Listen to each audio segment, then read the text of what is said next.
राज्यातल्या शाळा सुधारण्यासाठी अभियान सुरू करण्यात आलेले सीजेपीचे दिपके आता शिक्षक भरतीसाठी मैदानात उतरले। त्यांनी मग मराठवाड्यातल्या शाळांचा दौरा केला तेव्हा तर धक्कादायक वास्तव समोर आलं।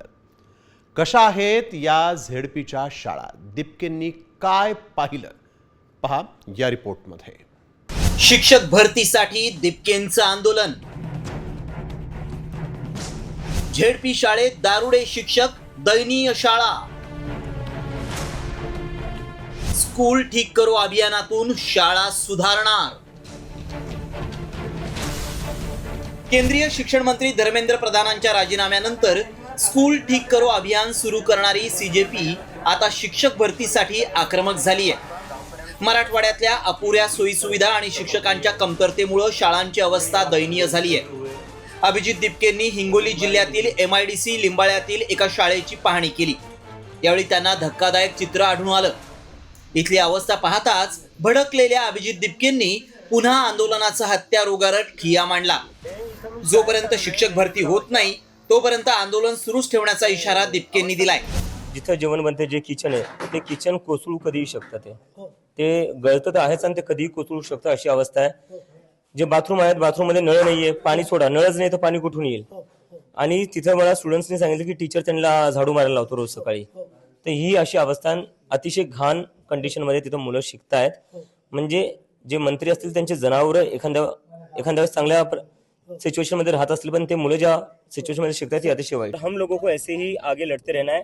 अभी बस प्रिंसिपल सस्पेंड हुए, लेकिन जब तक टीचर्स और अपॉइंट नहीं होते और जब तक बेंचेस आते नहीं यहाँ पर, हमें बेंचेस भी चाहिए बच्चों के लिए, तब तक हमें यहाँ बैठे, तब तक हमें ये आंदोलन करना है और हम पीछे नहीं हटेंगे।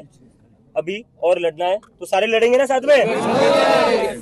प्रत्येकाला शिक्षणाचा अधिकार आहे असं सांगत छाती बडवणाऱ्या प्रत्येकानं शाळांची आणि शिक्षकांची अवस्था पाहून ती सुधारण्यासाठी प्रयत्न करण्याची गरज आहे।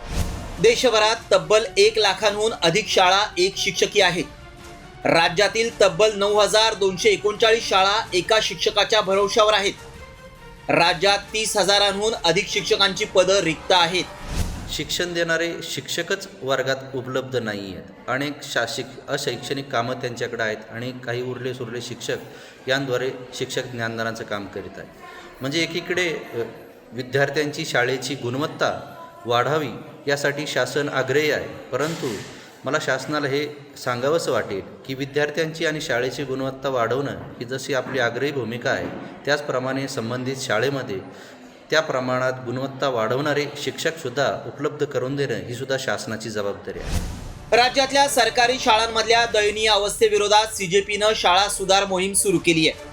मात्र दिपकेंच्या हाती हिंगोलीतल्या लिंबाळ्यातल्या झेडपी शाळेतील दारुड्या मुख्याध्यापकाचा व्हिडिओ लागला आणि त्यांनी हा व्हिडिओ पोस्ट केला। तसंच या शाळेत धडक देत मोहिमेला सुरुवात केली। मात्र दिपकेंच्या भेटीचा धसका घेतलेल्या जिल्हा प्रशासनानं दारुड्या मुख्याध्यापकाला निलंबित केलंय। मात्र यामुळे झेडपी शाळांचा बुरखा पुन्हा एकदा टराटरा फाटलाय। 5 वेळेस निवेदन देऊन सुद्धा का नाही काढण्यात आलं? शिक्षण अधिकारी काय झोपलेले होते का इतक्या दिवस? आता जाग आली आहे त्यांना, जेव्हा आंदोलनाला बसलेले आहेत।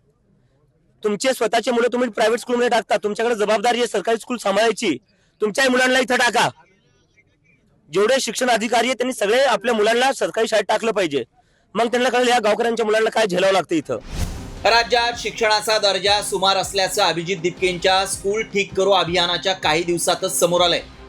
मात्र यातला सर्वात महत्त्वाचा मुद्दा म्हणजे जोपर्यंत सरकारी शाळांचे शिक्षक आपल्या मुलांना ते शिकवत असलेल्या शाळांमध्ये पाठवत नाहीत तोपर्यंत गरिबांच्या आणि शेतकऱ्यांच्या मुलांना शिकवणाऱ्या या शाळांची अवस्था अशीच राहणार याबाबत तीळ मात्र शंका नाही। मात्र आता दिपकेंच्या आंदोलनामुळे सरकार आणि शिक्षक जागे होणार का हा खरा प्रश्न आहे। संदीप नागरे, साम टीव्ही न्यूज, हिंगोली।